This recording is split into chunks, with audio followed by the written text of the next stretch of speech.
Inicia nosso estudo, hoje iniciando a série de Apocalipse, né? Nossos irmãos que estão em casa, através da transmissão, terminamos semana passada o estudo de escatologia, foram 7 estudos. Eu tinha pensado em prolongar o estudo de escatologia com mais alguns temas, mais uns 3 ou 4 temas, mas eu olhando o material vi que tem mais coisas que a gente tem que entender. Então, melhor falar sobre Apocalipse. Aí dentro do Apocalipse a gente vai trabalhando alguns assuntos que também são ligados à escatologia. Então achei melhor fazermos o estudo sobre Apocalipse. Então hoje a gente vai começar a jornada. Hoje é o estudo introdutório de número 1, semana que vem vai ser o segundo estudo introdutório, e a partir do terceiro estudo a gente vai começar a cair dentro mesmo dos textos do Apocalipse. Ok? Vamos orar? Deus querido, Pai Santo, obrigado, Senhor, por este dia que o Senhor nos concedeu.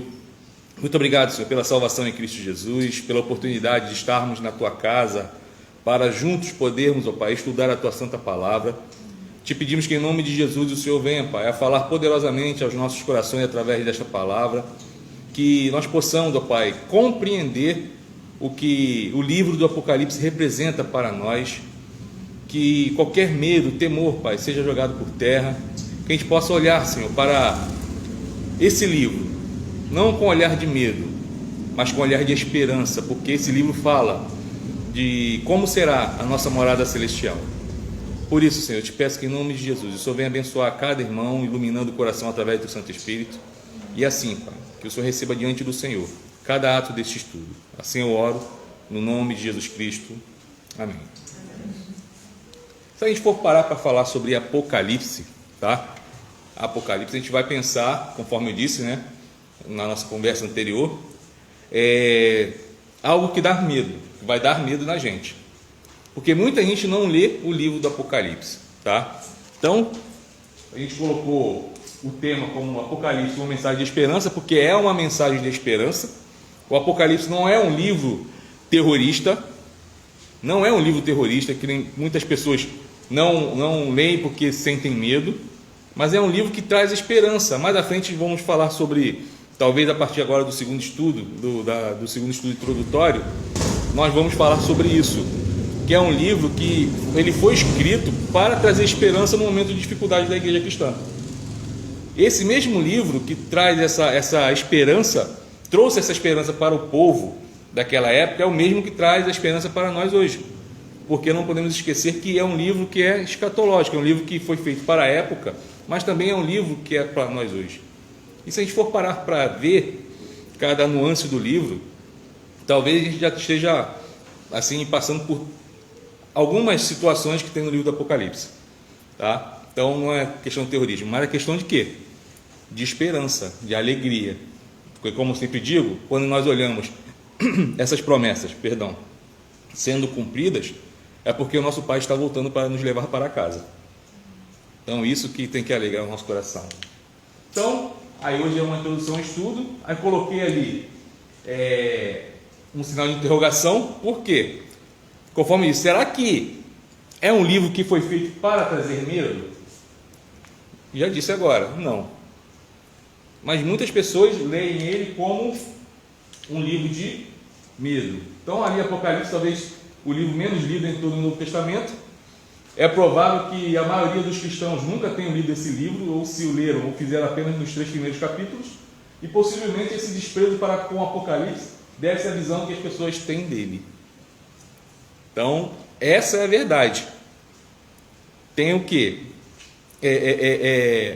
Um certo medo, certo receio. E as pessoas leem os 3 primeiros capítulos porque fala de Jesus se mostrando quem ele é, se revelando, e as cartas, que todo mundo prega nas cartas, ou quase todo mundo prega nas cartas do Apocalipse. Então, talvez sejam isso. E talvez tenha crente que nunca tenha lido o Apocalipse. Quando chega no primeiro capítulo, fala assim: esse livro não, vou pular.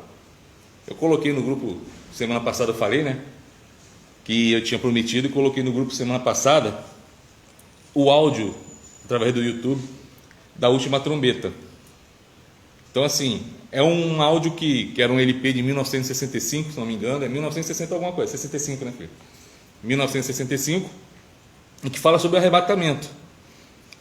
E talvez muitas pessoas não leem o livro do Apocalipse por causa desse sentimento, igual eu tinha quando eu era pequeno.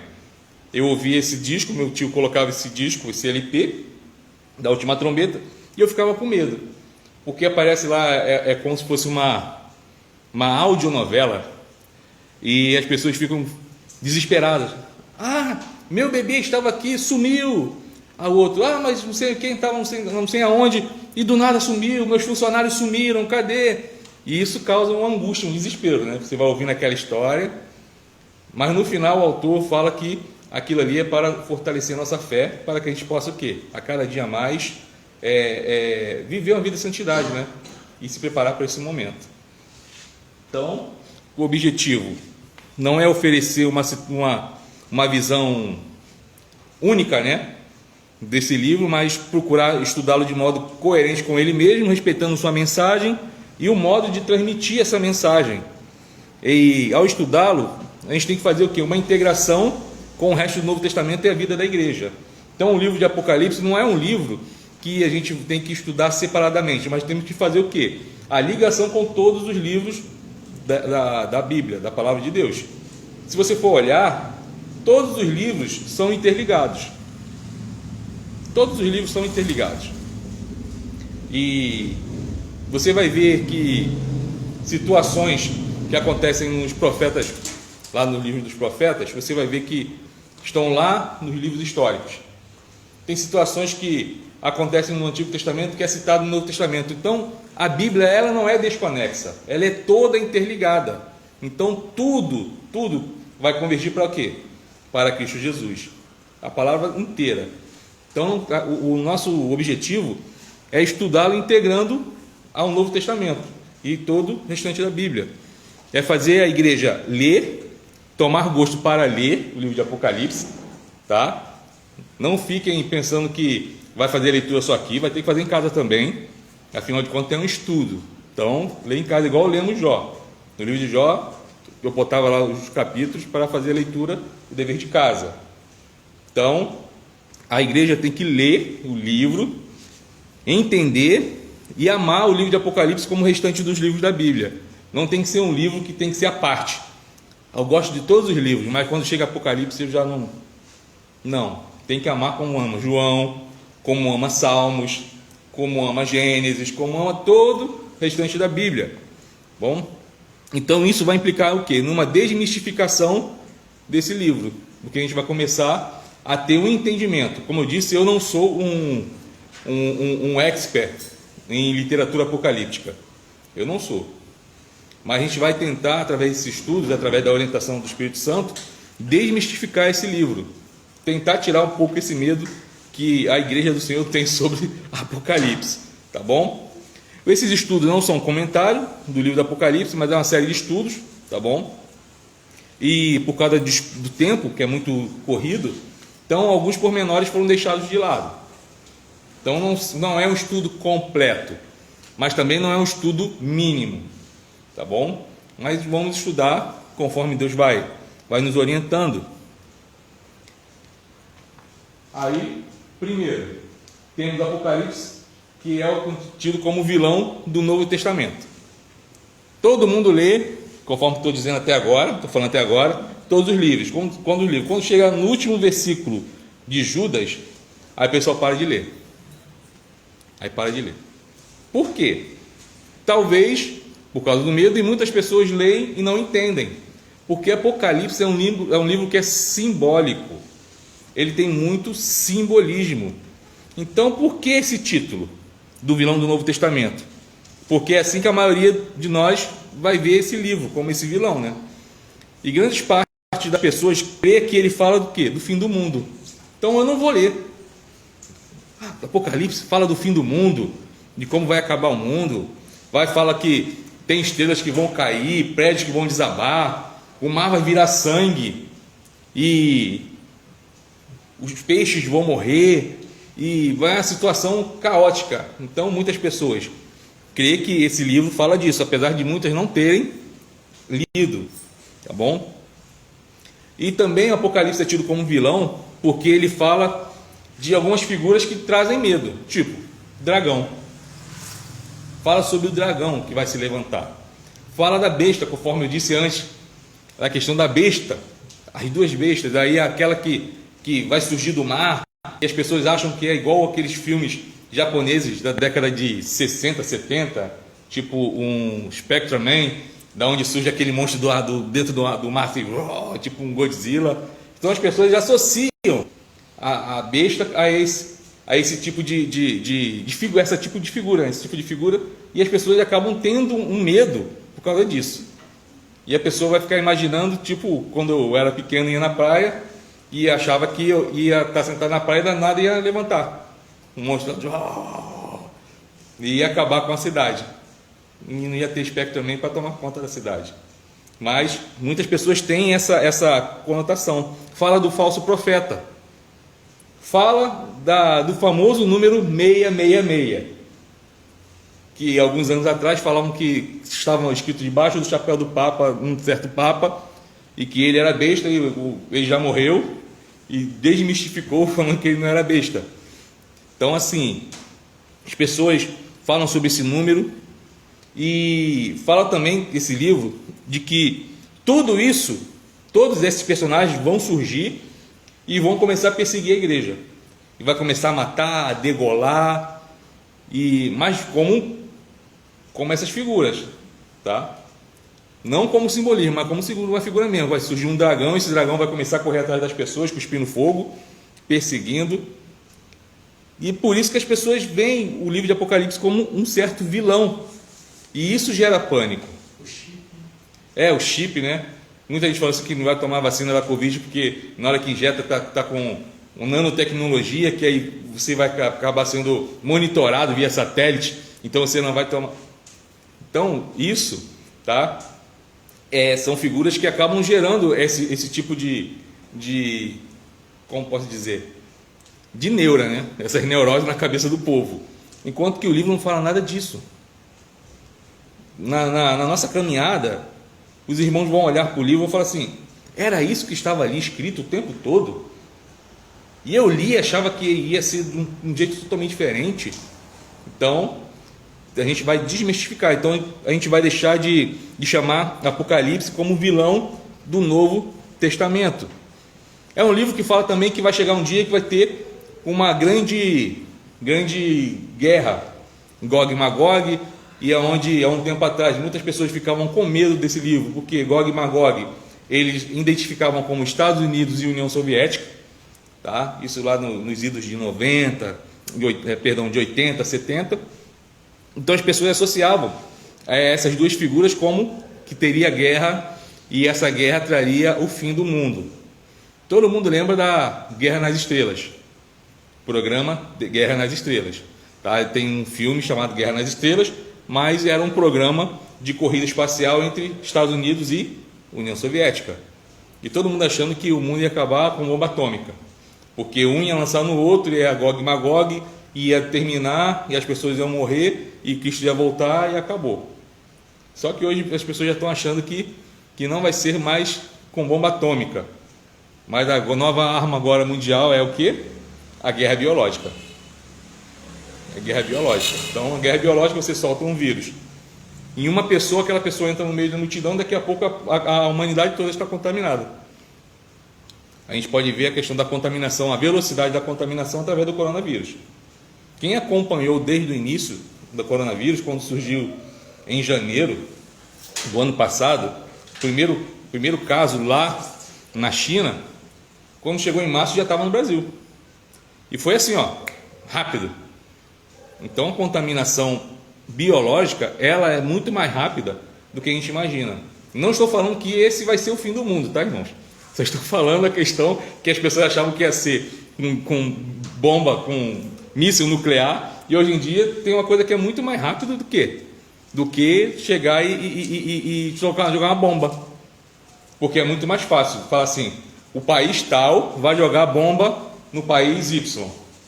Vai lá, manda uma equipe como posso dizer, uma equipe de forças especiais, eles entram no país, aniquilam aquele alvo e vão embora, acabou. Agora, a guerra biológica ela é invisível. Ninguém consegue ver o vírus. Ninguém consegue perceber o vírus.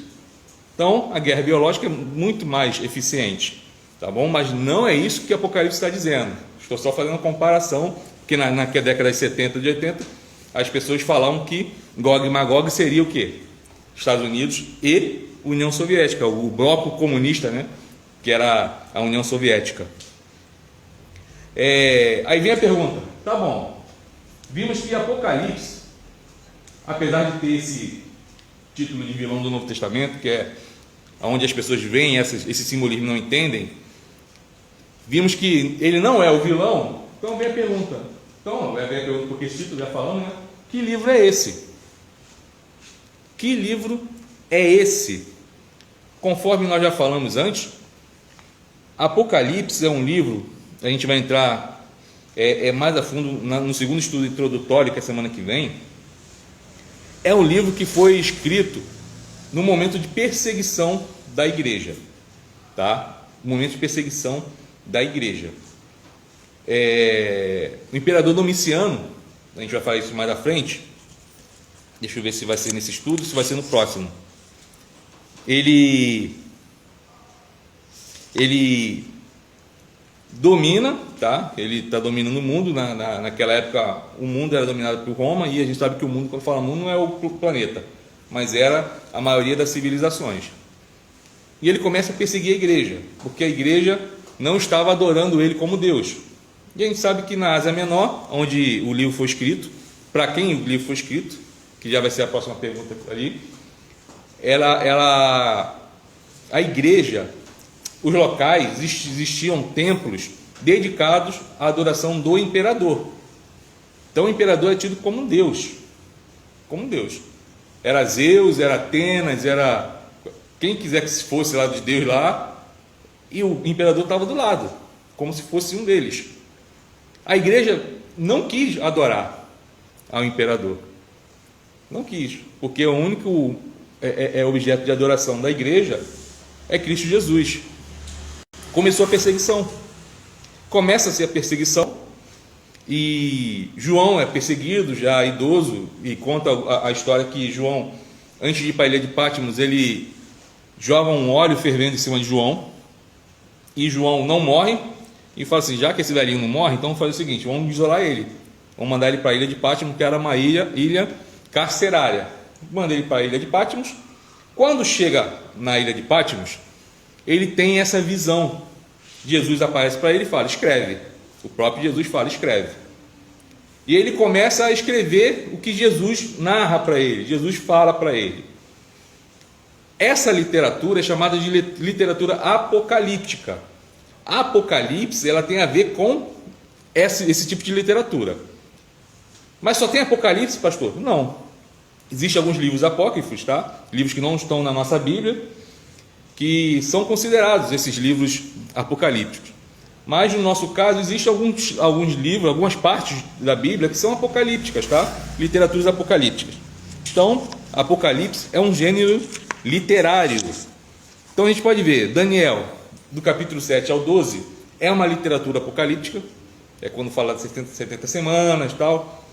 Marcos capítulo 13, que tem o mesmo paralelo com Mateus 24 e Lucas 21, é uma literatura apocalíptica.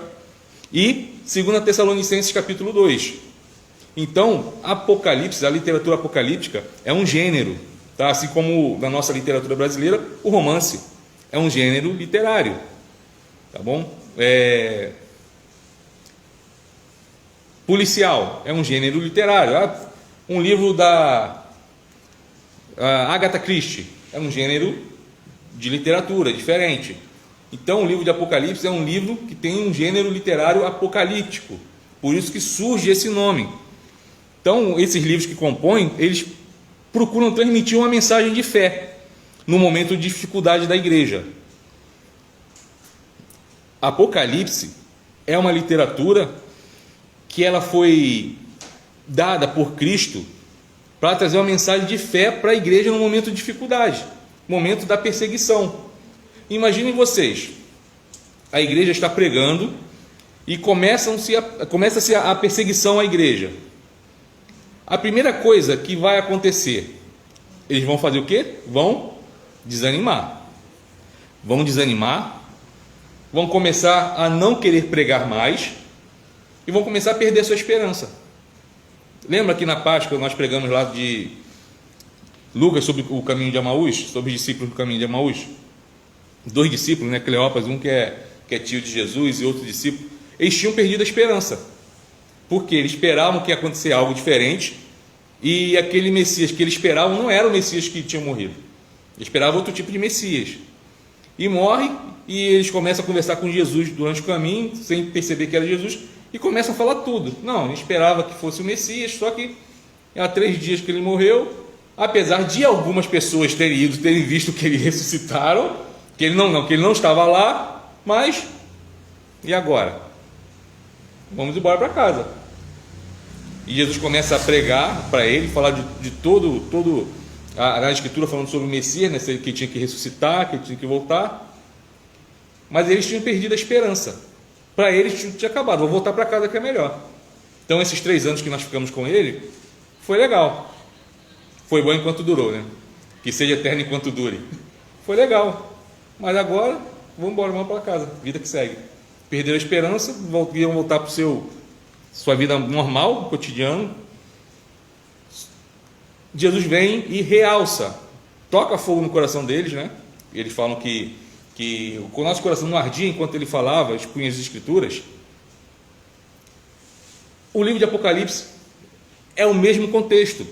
A igreja estava sendo perseguida, irmãos estavam sendo mortos em arenas, sendo comidos por leões, por tigres, pessoas sendo crucificadas, sendo penduradas em postes na cidade, morrendo. Estava acontecendo atrocidades contra a igreja. Jesus chega e fala assim: vou dar uma esperança para eles, está dando uma esperança para eles. João, escreve aí. E manda essa carta para eles. Manda esse livro para eles lerem. Interessante que o livro é simbólico. Aqueles que não pertencem a Cristo não entenderiam. Os imperadores não entenderiam aqueles símbolos. Os perseguidores não entenderiam aqueles símbolos. Mas a igreja, quando lesse aquele livro, entenderiam aquelas figuras. Por quê? São figuras que também são retratadas no Antigo Testamento. Então, a igreja que já tinha um contato com a palavra de Deus ia entender quando falasse do dragão. Ia entender quando falasse do falso profeta. Então é um livro que Jesus ele traz esse símbolo para a igreja ler e falar: não, a gente não pode parar, a gente tem que continuar. E graças a Deus que eles continuaram, porque estamos aqui hoje por causa deles. Por causa deles. Se eles tivessem parado. Olha só. Então é uma literatura que traz mensagem de fé e esperança para quem está sofrendo. Não é diferente do nosso caso hoje. A gente vai olhar e falar assim: mas no Brasil tem perseguição. Talvez você fale que não, mas existe perseguição. Se você parar e começar a refletir no nosso cenário, tá? Sempre teve perseguição. Velada, mas sim, não é igual no Oriente Médio, onde semana passada morreu um irmão nosso no Egito, porque abriu uma igreja em determinado local no Egito, e o Estado Islâmico foi lá, pegou ele porque ele abriu a igreja e botou ele numa praça pública, onde a igreja foi erguida, foi organizada, e no local lá botou ele de joelho e deu um tiro na nuca dele, de fuzil. Nosso caso não é esse. A gente ainda pode pregar, pode estar aqui com a porta aberta, quem quiser passar ali, entrar, assistir, pode. Estamos transmitindo pelo Facebook. Mas nós temos a perseguição, que hoje em dia não está sendo mais velada. Se você parar para olhar, tá? Não está sendo mais velada, está sendo agora bem escrachada. A gente vai ver que existe um movimento contra a igreja do Senhor. Só que existe uma promessa, que a palavra de Deus diz que as portas do inferno não prevalecerão contra a igreja. Não prevalecerão. Porque quando o sangue do mártir é derramado, mais o evangelho é pregado. Aquele irmão nosso que morreu semana passada, que foi morto semana passada, aquilo ali pode parecer perda para o reino de Deus. Mais um que se foi, não. Porque através daquela morte, muitos vão tomar coragem agora também e falar assim: agora que nós vamos pregar. Aí eu olho para o texto lá de Atos, quando os apóstolos, né, eles são presos, e eles são presos porque estão pregando, e eles levam uma surra. Levam uma surra, e eu imagino que deve ter sido uma surra bem dada. E depois eles são soltos. O que eles fazem? Eles saem alegres, porque apanharam. Porque pregaram o evangelho. Então aquela surra não deu medo neles. Ao contrário, incentivaram eles a pregar mais. Então a morte desses mártires, né, eles não é para deixar a igreja com medo de pregar, mas ao contrário, muitos agora, nesse exato momento, estão com mais gás, com mais intrepidez para pegar o evangelho, porque um irmão foi morto pelo nome de Cristo. É essa a mensagem que o Apocalipse traz para a gente, de que apesar da perseguição, do sofrimento, não podemos parar.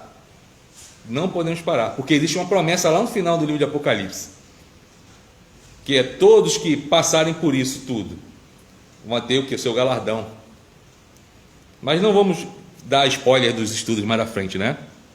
Então, o objetivo do livro do Apocalipse, que a gente está aqui nessa segunda pergunta, é mostrar a verdadeira realidade a fim de fornecer forças para continuar na luta. Porque o livro, ele trouxe uma figura simbólica, mas em nenhum momento ele diz que não vai ter perseguição. Em nenhum momento. Ele traz a realidade. É o que nós temos que ver hoje, a nossa realidade. Mas não para pararmos. Mas o quê? Quando nós lermos a palavra, buscar força nessa palavra para continuar a luta. Continuar a nossa luta. Então, isso se dá no Apocalipse através de imagens muito coloridas e simbólicas que as pessoas não entendiam, né? Que é a simbologia de números, que usa muito o número 3, número 7, 12, 1000 anos, 144 mil. Usa figuras de animais, que é dragão, besta, leão, urso, cordeiro. Então, a gente vai olhar, parece que é uma linguagem secreta, né? Usada em códigos. Mas, como disse, aqueles que perseguiam, eles, quando pegavam esse livro, não entendiam. É igual quem já leu O Senhor dos Anéis. Todo mundo, bem dizer, já viu o filme, mas quem parou para ler O Senhor dos Anéis? O Senhor dos Anéis é um livro que é uma história que foi criada, e você vai ver no Senhor dos Anéis, perdão, Senhor dos Anéis não, é no aqui do Príncipe Caspian, Crônica de Nárnia. Eu confundi os filmes. Crônica de Nárnia. Crônica de Nárnia. Você vai ver nas figuras, tá? Se você parar para ver bem, você vai ver ali Jesus, vai ver o diabo, vai ver quem? O ser humano. Quem já viu primeiro a Crônica de Nárnia? São 7 livros. E o filme começou já, acho que no segundo livro. Vai ver que o leão, ele é sacrificado numa pedra. Depois daquela pedra, ela é quebrada porque o leão ressuscita. O garoto é chamado de filho de Adão pela bruxa, que significa o diabo, o mal. Então é uma mensagem que ali é simbólica, mas que foi escrita num momento de dificuldade, no momento da guerra. Então as pessoas pegavam aquele livro, é como se fosse o Apocalipse da época, de C.S. Lewis. Pegava aquele livro na época, liam e falavam assim, daqui é um conto, como se fosse um gibi, jogava assim, e aí o cristão pegava, lia aquilo ali e entendia. Apocalipse é a mesma coisa. Tá? Desculpe a comparação, mas assim, é para trazer a nossa memória algo recente, mas que ilustra bem esse momento. Então os perseguidores pegavam esse livro e liam assim, falavam, besta, 666, falso profeta, e daqui não tem nada a ver, e devolvia. E aquelas pessoas pegavam e começavam o quê? A ler e a se encher de fé. Então, surgiu outra pergunta. Calma que vai botar. Pronto. Para quem o livro foi escrito e quando, tá? Que aí a gente vai entrar assim nessa questão do livro, que é, como disse, hoje é um estudo introdutório, tá bom? Para a gente começar a entender o livro, para quando a gente começar a colocar os pés nos capítulos, a gente não ficar com medo. Para a gente começar a perder o medo. Ou como a gente ouviu ontem, né? Começar a desmamar do medo. Começar a desmamar do medo. Então hoje a gente vai desmamar um pouquinho do medo, semana que vem completamente, tá bom? Daqui um dia os irmãos vão estar aí dando estudos aí sobre Apocalipse sem ficar com medo. Então Apocalipse, apesar de ser uma literatura apocalíptica, tá? Também é um livro que é totalmente pastoral. Totalmente pastoral. E ela foi escrita para as 7 igrejas da Ásia Menor. Tá bom? Lembra lá da série de sermões que nós fizemos? Então, Éfeso, Esmirna, Pérgamo, Tiatira, Sardes, Filadélfia e Laodiceia. Eram as igrejas da Ásia Menor, que hoje fica na Turquia, região ocidental da Turquia. Tá bom? Então foi escrita para aquele povo. A gente vai ver isso lá do capítulo 1 ao capítulo 4 de Apocalipse. Foi escrito para esses povos, né, para essas igrejas. E o interessante é que quando a gente olha para o livro de Apocalipse, apesar de ser uma literatura apocalíptica, apesar de ser sido um livro que foi ditado por Jesus, a gente vai ver que não foi um livro que caiu do céu do nada. Não foi um livro que caiu do céu, que a pessoa abriu assim um buraco assim, achou, achei um livro, não. Foi um livro que foi escrito e foi falado por Cristo. E a pessoa foi documentando. Então é um livro real. Não é um livro que é cogitado que igual o livro dos Mormons. Tá? Quem já leu o livro dos Mormons, a Bíblia dos Mormons, sabe que eles falam que Jesus foi nos Estados Unidos e há um tempo atrás enterrou as placas de ouro, que é a Bíblia deles, e chegou lá o fundador da seita lá e viu lá um lugar lá, cavou e achou. E fala assim, achei. Não, Apocalipse não foi assim. Apocalipse é um livro escrito por João, tá? Documentado verdadeiramente. E é um livro que é atemporal. A Bíblia toda ela é atemporal. Onde eu estava explicando para os irmãos que a Bíblia ela não pode ser lida fora do seu contexto. A regra principal da hermenêutica bíblica, que é a interpretação da Bíblia, é que ela se interpreta por ela mesma. Por ela mesma. A pessoa que nunca fez teologia, que vai pegar, vai ler a palavra de Deus, claro, com toda a reverência, vai chegar e falar, Senhor, fale ao meu coração. Ela vai ler, e daqui a pouco vai ter coisa que ela não vai entender, ela vai ler de novo e vai entender, porque a Bíblia ela mesma vai se revelar, ela mesma vai se interpretar. Então ela se interpreta por ela mesma, tá bom? Isso quando você se debruça sobre ela, claro, você não vai ler rapidinho e vai achar que vai entender, não vai. Você tem que se debruçar sobre ela. Então, ela vai fazer o quê? Ela tem que ser interpretada conforme o seu contexto. O que é você ter um estudo expositivo da Bíblia? É você pegar o texto, você ver o seu contexto e você aplicar o texto. Isso é um estudo expositivo da Bíblia, qualquer texto da Bíblia. Você vai pegar o texto, você vai ver qual é o contexto. A gente tem falado do contexto do Apocalipse, certo? Que foi escrito lá no primeiro século da igreja cristã, por João. Para quem foi escrito, isso é o contexto. Você vai pegar um texto, vamos supor, Gênesis, Salmo 90, Salmo de Moisés, o único Salmo de Moisés. Você vai pegar o Salmo, você vai ler o texto. Você tem que entender o contexto daquele Salmo. Tá, Moisés, você vai ver o que está escrito ali. Moisés escreveu isso quando e para quem? A gente vai ver que no Salmo 90 foi escrito durante a caminhada no deserto.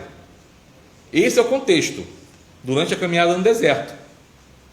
E ele fala sobre a questão de prolongar os dias e tal. Isso tudo tem a ver com aquele contexto que ele vivia dentro do deserto.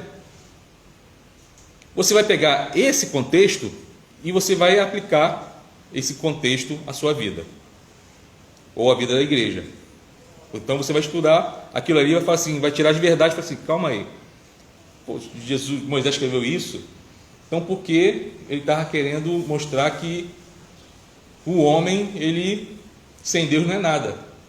E você começa a extrair ensinamentos da palavra de Deus, tá bom? Mesma coisa o Apocalipse. Então a gente não pode olhar a palavra de Deus sem esquecer que ela é atemporal. Ela foi escrita para aquela época, mas ela é também para a nossa época. Algumas pessoas falam assim, eu não leio o Antigo Testamento, não prego o Antigo Testamento porque o Antigo Testamento é lei. Eu só prego e só leio o Novo Testamento porque é graça. É um erro, desculpa a expressão, um erro estúpido. Porque a palavra, como eu disse no início, ela é interligada. Ela não existe Antigo Testamento e Novo Testamento, ela é uma palavra só. Então a graça ela é revelada desde Gênesis até Apocalipse. Como assim, pastor? é o exemplo que eu dou toda semana. Quando olha, o homem peca lá no Éden, o homem peca, e Deus mostra a sua graça como? Mata um animal, cobre a nudez do homem e da mulher, mostrando o quê? Já mostrando que viria um dia aquele que morreria e cobriria o pecado do homem. Cobrir o pecado do homem, estou falando lavar, remir o pecado do homem.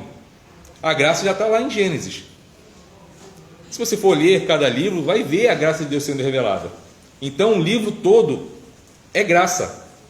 Então não existe isso, não, o Antigo Testamento é lei, o Novo Testamento é graça. Então, igual existem algumas denominações que pregam isso. Não, é só, e você só vê sermão só no Novo Testamento. Só. Não, a graça ela é de Gênesis e Apocalipse. Então é um livro que é atemporal, é para aquela época e para nós. Apocalipse também.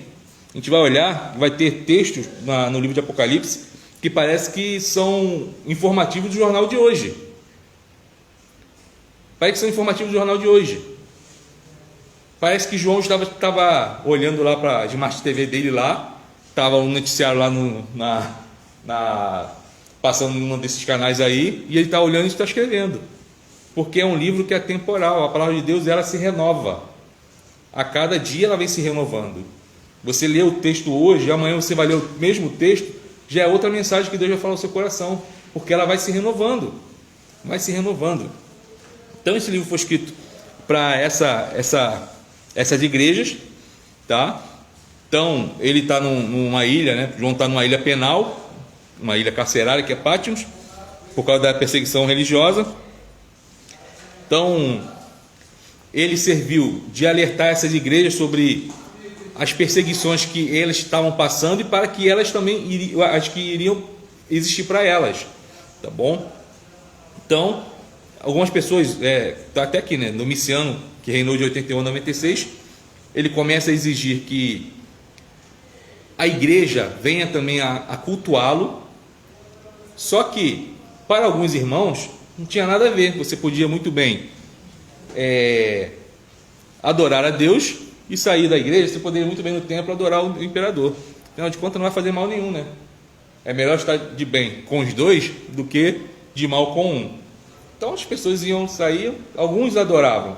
Só que a maioria, quase a totalidade, não fizeram isso. Não adoraram ao imperador.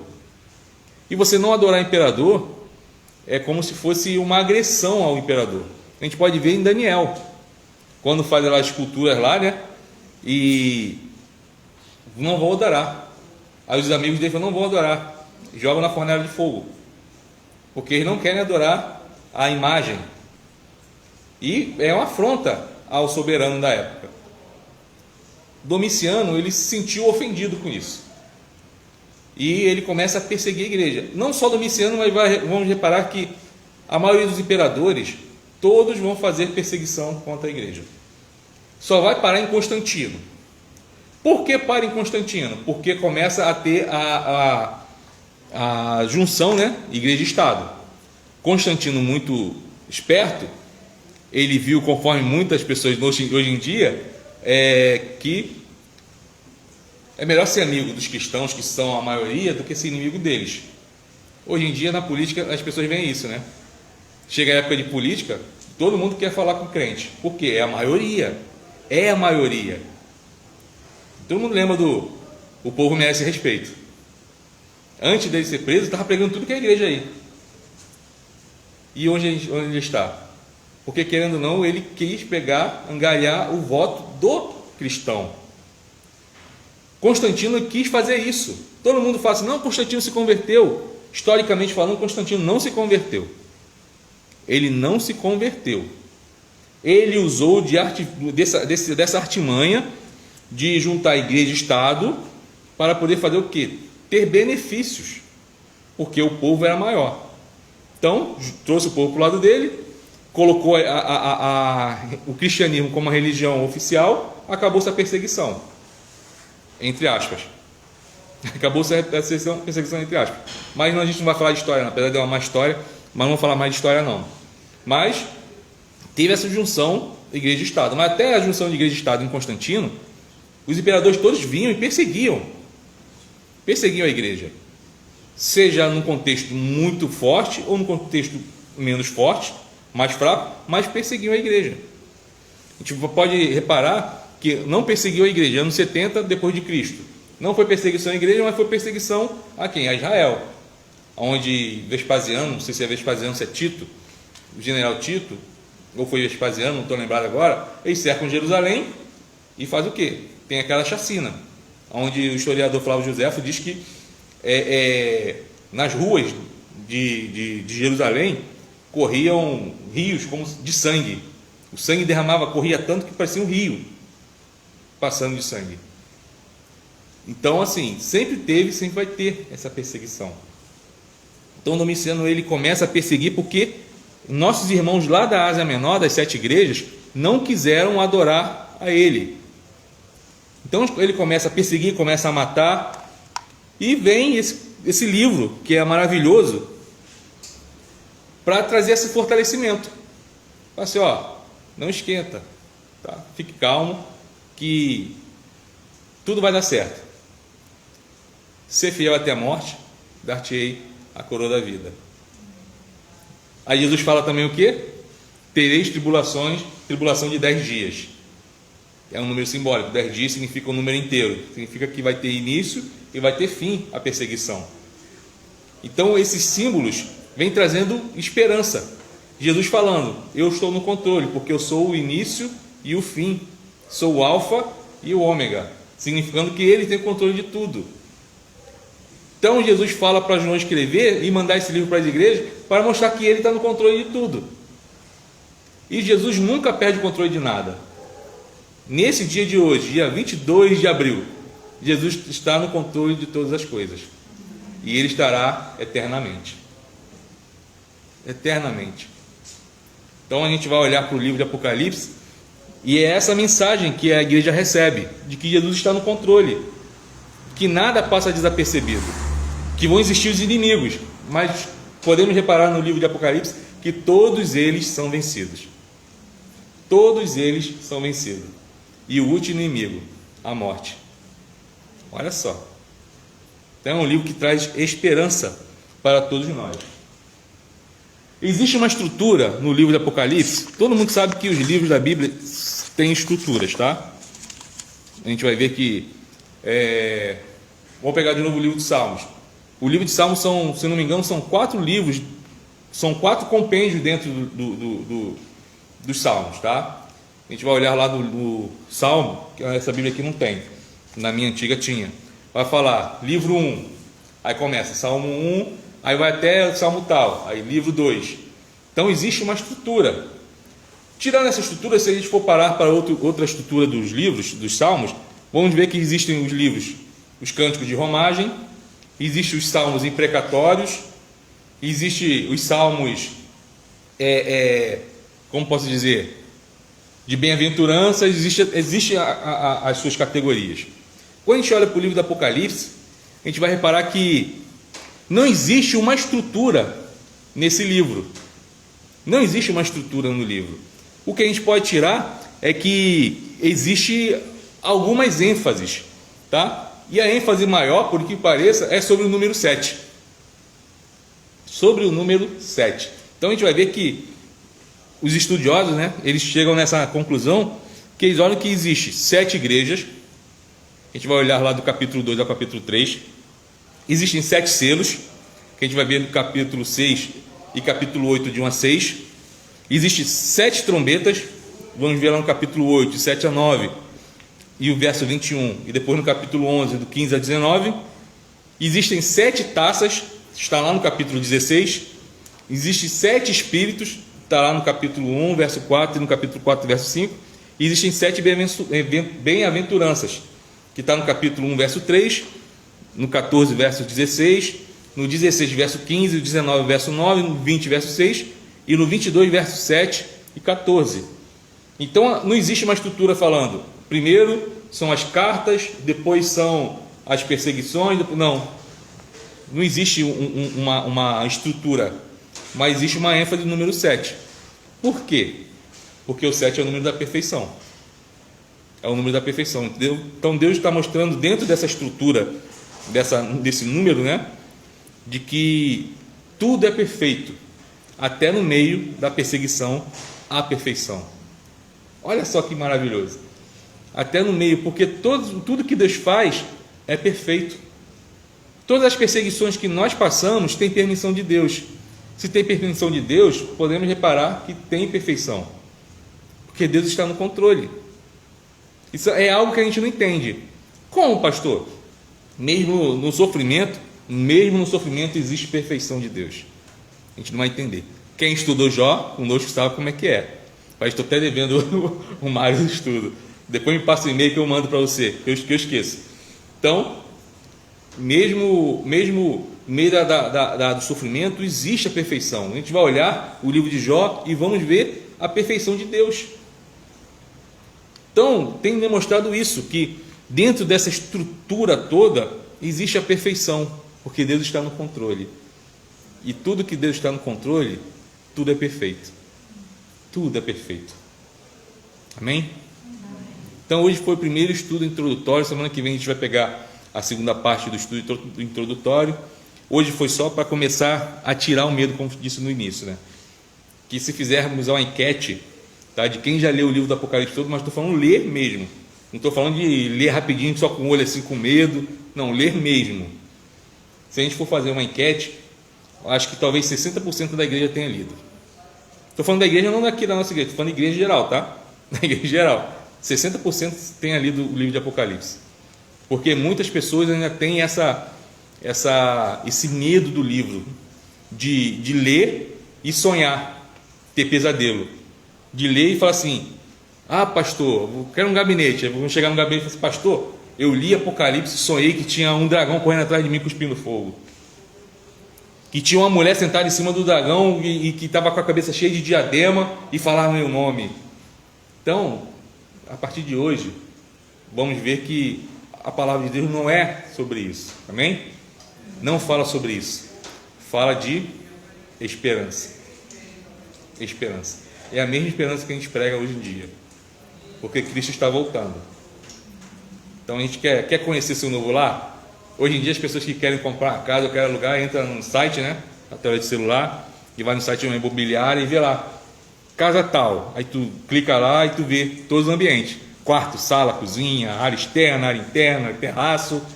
Você olha as fotos lá e fica maravilhado. Ó, essa casa é legal, dá para comprar, dá para alugar, vou lá para ver. Você quer conhecer seu novo lar? Leia Apocalipse.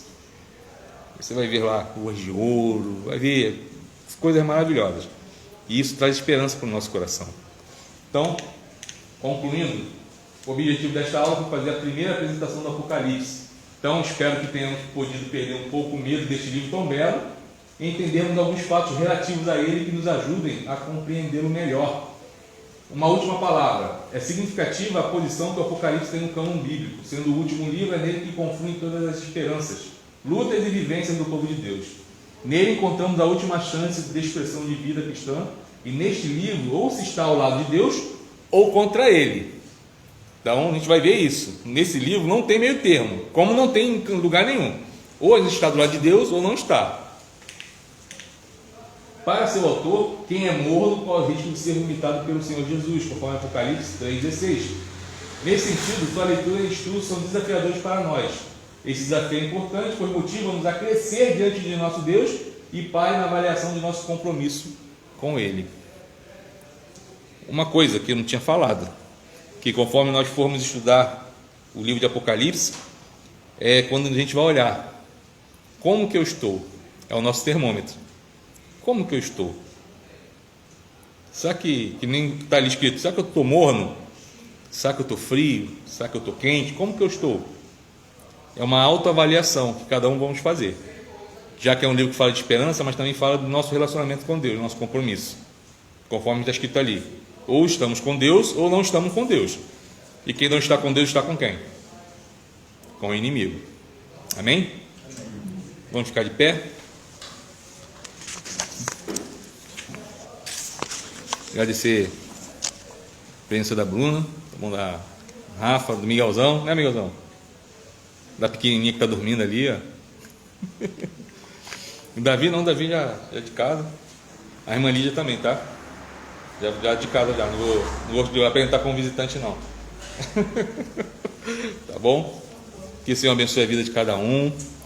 Que dê uma noite abençoada, um feriado para quem ficar em casa amanhã. Um feriado tranquilo, que você possa descansar, tá bom? Renovar as forças. Não vá embora, que vamos ter uma pequena confraternização aqui atrás, né? Acho que os irmãos já estão sentindo o cheiro, tá bom? Todos estão convidados. Vamos orar? Pedir. Davi, faz a oração final para a gente? Sim. Depois vai estar petrando a benção. Bendito Deus e eterno Pai, Deus de misericórdia e poder, Pai de nosso Senhor e Salvador Jesus Cristo, Criador dos céus e da terra. Senhor, meu Deus e meu Pai, neste momento, estamos aqui, Senhor, para lhe agradecer, Senhor, meu Deus e meu Pai, por tudo que foi ministrado neste ensinamento, Senhor, meu Deus e meu Pai. Clareia as ideias de cada um. Ó, Senhor, meu Deus, abre o entendimento de todos, para que possam entender, Senhor, meu Deus, que o Senhor mesmo falou. O povo peca por falta de conhecimento, e nós estamos aqui para adquirir este conhecimento, Senhor. Amém. Meu Pai. E se o Senhor tem, Senhor, meu Deus e meu Pai, terminado esta ministração, Senhor, meu Deus e meu Pai, que o Senhor nos leve para os nossos lados, debaixo da tua santa e gloriosa mão, Senhor. Amém. Pai, é o que nós te pedimos e já te agradecemos, em nome de Jesus. Amém. Amém. Que a graça do nosso Senhor e Salvador Jesus Cristo, o amor de Deus, o nosso eterno Pai, as doces e eternas consolações do Espírito Santo, repousem sobre vós e sobre todo o povo de Deus espalhado por toda a terra, não somente agora, mas para todos sempre. Amém. Deus abençoe.